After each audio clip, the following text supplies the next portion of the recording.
নমস্কার, বিএনএন টিভিতে স্বাগত। রাজ্যের থ্রেড কালচারের কথা আমরা শুনেছি আরজিকর ঘটনার পর, কিন্তু ডোমকল মহকুমা হাসপাতালের রান্নাঘর থ্রেড কালচার কতটা ভয়ঙ্কর হতে পারে তা শোনাবো আপনাদের। আমার বাম পাশে রয়েছে অসিত দেবনাথ, নমস্কার আপনাকে, এবং আমার ডান পাশে রয়েছে দিলকুশা খাতুন, নমস্কার আপনাকে। আমরা নয়, যারা ভুক্তভোগী তারা শোনাবে আপনাদেরকে, তাদের মুখ থেকে শুনে নেব তাদের তিক্ত অভিজ্ঞতার কথা। আমি প্রথমেই আপনার কাছে চলে যাব দিলকুশা দি, আপনাকে আমি জিজ্ঞাসা করব যে আপনি কতদিন রান্নাঘরে কতদিন কাজ করছেন? 2016-তে আমরা চাকরিতে জয়েন করেছি, আর 2017 থেকে আমাদের পিএফ চালু হয়েছে।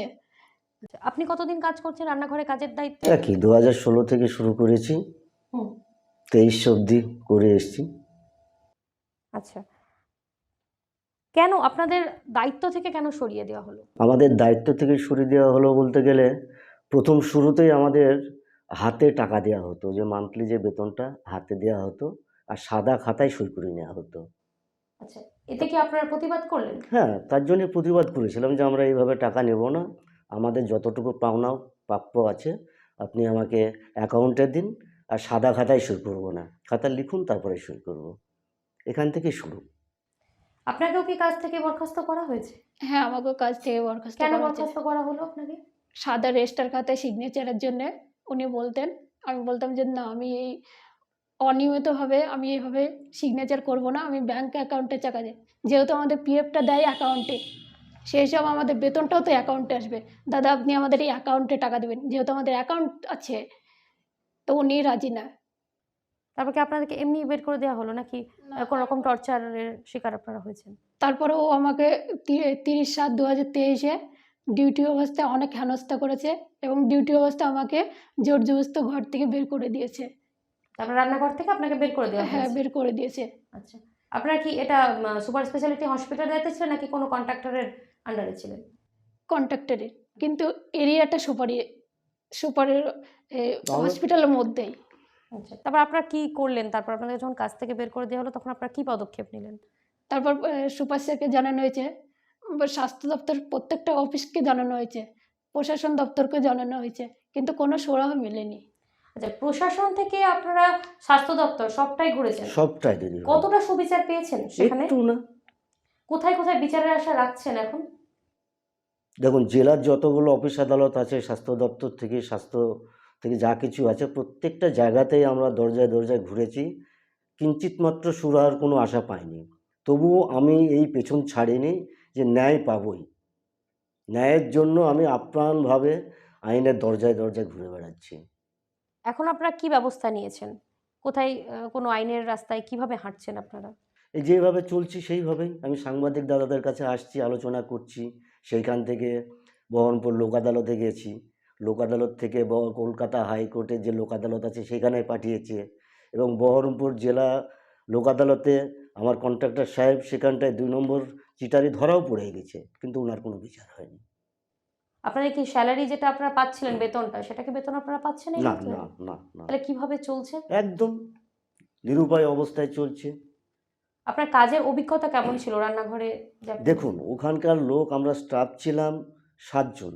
7 জন মিলে সকাল থেকে রাত্রি অবধি 300-250 রোগীর রান্না করা, রান্না খাওয়ানো সব কিছু কমপ্লিট আমরাই করতাম।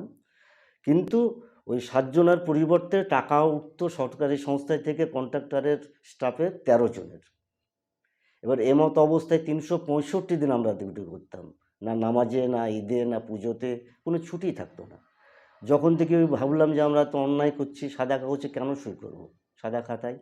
আর প্রত্যেকটা হাসপাতালের ডি গ্রুপের ছোটোখাটো স্টাফদের অ্যাকাউন্টে বেতন আসে, তাহলে আমাদের কেন আসবে না? আমার কন্ট্রাক্টর সাহেবকে বললাম যে দাদা, এভাবে আমাদের সম্ভব না, অন্যায় কাজ হয়ে যাচ্ছে, আপনি সাদা খাতাটা বাদ দেন, লিখে আনুন আর অ্যাকাউন্টে টাকা দিন। উনি কোনো মতেই রাজি হলেন না। একটু একটু করতে করতে সুপার স্যারের কাছে, অ্যাসিস্ট্যান্ট সুপার স্যারের কাছে, লেবার কমিশনারের কাছে, লেবার ইন্সপেক্টরের কাছে, বিডিও সাহেবের কাছে, জেলাতে কোনো অফিস নাই যে আমি তাদের কাছে যাইনি। মানে আমরা 7 জন মিলে লাস্টে 2022-এর দিকে এমন কিছু ঘটনা শুরু করলো, হেনস্থা শুরু করলো। মাতালকে দিয়ে রান্নাঘরে আমাকে মারধর করা, বের করে দেওয়া গলা ধাক্কা দিয়ে, এসব অনেক কিছু করেছে। এবং হসপিটালে ডিউটি অবস্থায় আমাকে লিফটের মধ্যে গুলি করে মারার হুমকিও দিয়েছে। এবং কে করলেন এটা? কন্ডাক্টরের লোকজন, কন্ডাক্টর। আমি ডিউটি অবস্থায় আমার সাইকেল, পোশাক আশাক ফেলে, আমার যেহেতু জলঙ্গি থানায় বাড়ি, আমি মাঠ পালিয়ে গেছি ওই গুলির ভয়ে। আমি সেই পর থেকে আমি এখনও বঞ্চিত হয়ে আছি। দিদিভাই, আমার একদম সংসার জলে ভেসে যাচ্ছে, একদম জলে ভেসে যাচ্ছে। আমি আপনাদের মারফতে আমাদের মুখ্যমন্ত্রী মমতাদির কাছে আমার বিনীত অনুরোধ, আমাদের দুটো সংসার জলে ভেসে যাচ্ছে দিদি, আপনি রক্ষা করুন, আপনি রক্ষা করুন দিদি। আপনার আইন প্রশাসন যে জায়গায় চলে গেছে, আপনি লক্ষ্য রেখে দেখুন যে আমরা ছোটোখাটো মানুষ, আমাদের প্রতি কেন এত অন্যায় অবিচার হবে। দিদিভাই, আপনি রক্ষা করুন, আমার সংসার জলে ভেসে যাচ্ছে। এর থেকে আর কী বলবো বলুন। এখন কি চাইছেন এমতো অবস্থায় আপনি? আমাদের 1 বছরের স্যালারি আটকে আছে। ডিসেম্বরে 2022 সালে ডিসেম্বর মাস থেকে 23 সাল অবধি অনেক টাকা আটকে আছে। উনি 1 টাকা বেতন দেয়নি গো। এখন আমরা ন্যায় বিচার চাই।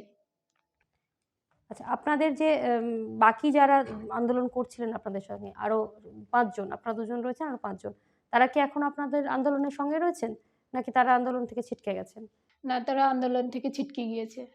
আচ্ছা, আপনারা আপনাদের যদি কোনো নিজস্ব মতামত, আপনারা কি বলতে চাইছেন যে এই যে আপনারা যে এত জায়গায় যাচ্ছেন, এত জায়গায় গিয়ে উত্তরে কি পেয়েছেন? সবাই বলে যে দেখছি, ব্যাপারটা দেখছি, যাও দেখছি। মানে দিনের পর দিন ঘোরাচ্ছে। আমি শুনলাম দিলকুশাদির কাছ থেকে যে দিলকুশাদি বললেন কন্ট্রাক্টরের আন্ডারে কাজ করেন। কোন হ্যাঁ। কন্ট্রাক্টরের আন্ডারে কাজ করতেন আপনারা? কি নাম ওনার? অনুত্তম সরকার, বাড়ি কোথায় ওনার? স্বাধিকার ডেট, জলঙ্গি থানা।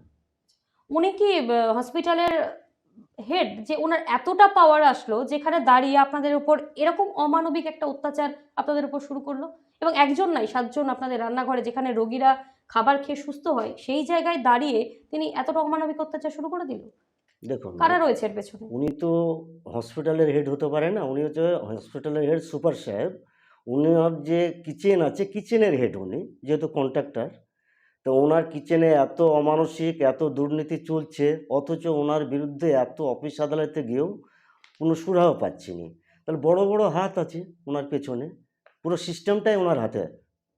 আপনি বলছেন পুরো হসপিটাল ওনার পুরো ক্যাপচারে? পুরো পুরো সিস্টেম, শুধু হসপিটাল না, আমাদের সরকারি যত অফিস আদালতগুলো আছে, পুরো সিস্টেমটাই ওনার ক্যাপচারে, কারণ ওনার পয়সা আছে প্রত্যেকটা পয়সা দিয়ে উনি হ্যাঁ হ্যাঁ, একদম। আধিকারিকদেরকে কিনে হ্যাঁ নিয়ে তিনি হ্যাঁ ওখানে বলছেন হ্যাঁ আপনাদের যে আপনার কেস করছেন হ্যাঁ ওনার বিরুদ্ধে, হ্যাঁ, বা ওনাকে উপর যে আপনার আরোপ নিয়ে আসছেন, সেগুলো উনি সরিয়ে ফেলছেন। একদম পয়সার মারফতে আমাদেরকে তলে ফেলে দিচ্ছে।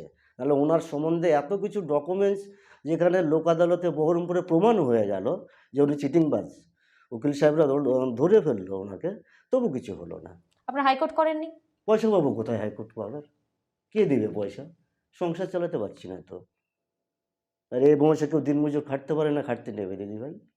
হাসপাতালে সুপার থেকে সিএমওইচ কি বলছেন আপনাদেরকে? দেখছি, শুধুই দেখছি। শুধু দেখছি। পরপর তো দুবার সিএমও সাহেব অফিসে ঢুকতেই দেননি, ফেরত দিয়েছে। চিঠি নিয়ে গেছে, ঘুরে দিয়েছি, ঘুরে চলে এসেছি। প্রথম দুটো চিঠি ওনাকে দিতে পেরেছি। তারপরে যখন একটা মিডিয়া ফিডিয়া হয়ে গেল, তখন ওই গেটের সামনে সারাদিন বসিয়ে রেখে যে গেটম্যান আছে, সে বলে কি যেন আপনার সঙ্গে দেখা করবে না, স্যার ব্যস্ত আছে, দেখাই করতে দেন না। 2-3 বার ঘুরে এসেছি। এত কিছুর পেছনে কার হাত আছে বলে মনে করছেন আপনি? প্রত্যেকটা স্বাস্থ্য দপ্তরের হাত আছে। যেমন? সুপার আছে, সিএমএস আছে, আবার এসডিও আছে, বিডিও আছে। মানে আপনারা যেহেতু আপনার রান্নাঘরের কর্মী এবং উনি কন্ট্রাক্টর, বিএমএস যেহেতু শুদ্ধ আছে। বিএমওইচ শুদ্ধ আছে। হ্যাঁ আচ্ছা, পুরো হসপিটাল কি আপনি দুর্নীতির মধ্যে নিয়ে আসছেন? একদম পুরো হ্যাঁ, সিস্টেমটাই পুরোটাই। দুর্নীতির মধ্যে নিয়ে পুরো আসছে। হসপিটালটাই দুর্নীতির মধ্যে। পুরো সিস্টেমটাই দিদিভাই দুর্নীতির মধ্যে, কারণ আমার কাছে প্রমাণ আছে, আমি নিজে জলজান্ত একদম তার সাক্ষী। আমাদের কাছে অনেক ডকুমেন্টস থাকতেও আমরা কোনো সুরাহা পাচ্ছি না। তাহলে আপনারা কেন আপনারা কোনো আইনের পথে গিয়ে, সেখানে আপনাদের কোনো লেবার, যে আপনাদের রয়েছে, কোর্ট রয়েছে, লেবার কোর্ট রয়েছে, সেখানে গিয়ে আপনারা আপিল করলেন না কিছু কেন? কিছু জায়গায় অফিসাররা বলছে দাদা আমাদের হাত পা বাঁধা, আমাদের জেলার রাজ্যের পরিস্থিতি দেখছেন তো, কি করব। সবাই যে এক রকমের তা কিন্তু না। কিছু অফিসার আছে এত ভালো মানুষ, নাহলে এতদিনও বেঁচে থাকার কথা না আমাদের, যে আমাদের হাত পা বাঁধা আছে। কিছু করতে পারছি না, আপনি এইভাবে একটু দেখুন তো, আপনি এই স্যারের কাছে আর একবার যান তো, এইভাবেই তাহলে চলে যে আসছি। থ্রেড কালচার আপনার কলকাতায় দেখা যাচ্ছে, আপনি কি বলছেন সেই থ্রেড কালচার মুর্শিদাবাদের ডোমকলে সেই জিনিসই ডোমকল, শুধুমাত্র সামনে আসছিল না? শুধুমাত্র সামনে গিয়ে কোথাও গিয়ে জিজ্ঞেস করতে পারছে না, কোনো ভয়ে ভীতে হোক না কেন। আর আমাদের তো কোনো ভয়ভীত নাই, আমি সামনাসামনি কথা বলছি যে কলকাতায় থ্রেড কালচার হচ্ছে, মুর্শিদাবাদ বহরমপুরে হয়তো চলে এসছে, আমার ডোমকলেও তারা অনেক আগে থেকে চলে এসছে। আপনার কাছে চলে যাব ডাইরেক্টলি। রান্নাঘরে আপনাদেরকে ঠিক কীরকম ধরনের কাজ করতেন আপনারা? আপনাদের কোনো আম দেওয়া হয়েছে যে অপারমেন্ট লেটার বা আপনাদের কোনো পরিচয়পত্র যে আপনারা ওখানে কাজ করছেন, সেরকম কোনো কাগজপত্র কিছু আপনাদেরকে দেওয়া হয়েছে? আমাকে দিয়েছে আই কার্ড দিয়েছে, আর পিএফের রিসিভ আছে, আর আমাদের স্যালারি যে কত সেটা সরকারি রেট অনুপাতে একটা কপি আছে। আচ্ছা, সরকারি অনুপাতে কত স্যালারি আপনার? আমাদের 10,000 টাকার স্যালারি। আপনি কত পেতেন হাতে? 4,000 টাকা। সেটা কি হাতে পেতেন নাকি আপনার না, অ্যাকাউন্টে আসতো? হাতে দিত। সাদা রেজিস্টার খাতায় সিগনেচার করার পর আমাদের হাতে টাকা দেওয়া হতো। আচ্ছা, আপনার ক্ষেত্রেও কি সেম? আপনার কাছে একদম একদম। আপনাদের জয়েনিংও একসাথে, এবং যে অসুবিধার মধ্যে আপনারা পড়েছেন ওই যে 1 মাস 3 মাস আগা পিছা আমাকে আগে হেনস্থা করে বের করা হয়েছে। ও দিলখুশা ছিল ওখানটায়, তো 1 মাস কি 1.5 মাস পরে ওকেও বের করেছে, এবং জয়েনিংও তাই করেছি। আমি আগে ঢুকেছি, তারপরে দিলখুশা ঢুকেছে, এরকম। আর কাজের দিকে ব্যাপারটা বলছেন তো, যেখানে 300-250 রুগী থাকে, 13 জন স্টাফ থাকার কথা, সেখানে 6 জন 7 জন স্টাফ, আর সবই অনেকটা তো অসুবিধার মধ্যে পড়তেন একদম তারা। অসুবিধার মধ্যে। আপনাদের রেজিস্টার কিছু মেনটেন করা হতো না, যেখানে না আপনারা না সাইন করতেন না, বা আপনারা যে রেজিস্টার ডিউটি লাস্টের করছেন? দিকে মেনটেন করা হতো, সেটা সুপার সাহেব যে বুঝতে পেরে গেল যে এনারা খুব বিপদগ্রস্ত হয়ে গেছে, কোনো সিগনেচার নাই, কোনো খাতা নাই, কোনো রেজিস্টার্ড নাই। সুপার সাহেব একটা ওনার অফিসে রেজিস্টার্ড খাতা খুলেছিল, খুলে আমাদেরকে বলেছিল যে আপনারা কালকে থেকে যখন ডিউটিতে ঢুকবেন, আমার অফিসে গিয়ে সই করে আপনারা ডিউটিতে ঢুকবেন। এবং সেটা ডিউটি অবস্থায় চলতে চলতে চলতে যখন আমি হেনস্থায় বেরিয়ে চলে আসলাম, তারপরে শুনলাম যে খাতাটা আউট হয়ে গেছে সুপার সাহেবের অফিস থেকে। আমাদের সিগনেচার করা যে খাতাটা, যেমন ডাক্তারবাবুরা সিগনেচার করতো তাদের খাতা ছিল, সিস্টার দিদিরা সিগনেচার করতো তাদের খাতা ছিল, আমাদের খাতাটাও আউট হয়ে গেছে। তাহলে কী করে হারাতে পারে, বুঝতে পারছেন না কার মধ্যে কী আছে?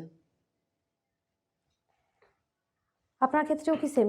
আপনি আপনার অভিজ্ঞতাটা যদি আপনি আমাদের সাথে শেয়ার করেন, আমাদের দর্শকদের সাথে শেয়ার করেন যে আপনার সাথে কি কি ঘটনা ঘটেছে এতদিন ধরে। আপনি একটা, আপনার স্যালারি বন্ধ, আপনি রান্নাঘরের কাজ থেকে আপনাকে কিভাবে হেনস্থা করা হয়েছে, কিভাবে আপনি এই যে সিগনেচার আপনি করতে দেওয়া হয়নি, কি কি হয়েছে, আপনি একটু যদি আপনার আপনার কথাটা যদি বলেন। আমাকে 30/7/2023-এ ডিউটিতে আমি সিগনেচার করে, সুপার অফিসে সিগনেচার, রেজিস্টার খাতায় সিগনেচার করে আমি ডিউটিতে যাচ্ছিলাম ডায়েট স্লিপ নিয়ে সঙ্গে করে। দিয়ে ওই মুহূর্তে গোপাল কাকা আর অনুত্তম সরকার ছিল ঘরের ভেতর। আমি জানতাম না যে ওনারাই এসছে তা। আর ওনারা রবিবার ছাড়া আসে না। সেদিন আচ্ছা, ওনারা গোপাল কাকাটাকে একটুখানি আপনাকে বলতে অনুত্তম দিচ্ছি। সরকারের কাকা। আচ্ছা উনি আমাদের ঘরে মানে মার্কেট সবজি বা হুম, মাংস, মাছ এগুলো নিয়ে আসতেন। আচ্ছা দিয়ে আমি ঢোকা অবস্থায় বলছে যে তুই বেরিয়ে যা। তা বলছি কেন বেরোবো, আমি তো 10 বছর ধরে 9 বছর ধরে সার্ভিস করছি, আর আমি হট করে কেন বেরিয়ে যাবো, আর আমি এত বছর ধরে স্যালারি পাবো, আমার 1 বছর ধরে স্যালারি আটকে রেখেছেন দেন নিখো, আর আমি এখন কেন বেরিয়ে যাবো, আমি ডিউটি ছেড়ে যাবো না তো কোথাও। তখন ওনারা তখন জোর জবরদস্ত আমাকে 2 হাত ধরে হেনস্থা করে, ওরা দুই কাকা আর অন্যতম সরকার দুজনে মিলে আমাকে টানা খিচড়া করে ঘর থেকে বের করে দিয়েছে, দিয়ে গেট লাগিয়ে দিয়েছে। তারপর সুপার স্যারকে জানানো হয়েছে। সুপার স্যার উনি উনি ছিলেন না, রিসিপ্ট কপিটা করে দিয়েছে। তারপর ডোমকল থানায় জানানো হয়েছে, এফআইআর হয়েছে, তবুও কোনো সুরাহা পাইনি খো। এই ঘটনায় আদেও কি কোনো সুরাহা হবে? মুখ্যমন্ত্রীর সামনে কি আসবে এই ঘটনা? আর যদি আসে তাহলে উনি কিভাবে পদক্ষেপ নেবেন? প্রশ্ন থাকলো, অপেক্ষায় থাকলো। আজকে এই পর্যন্ত। সঙ্গে থাকুন, দেখতে থাকুন বিএনএন টিভি।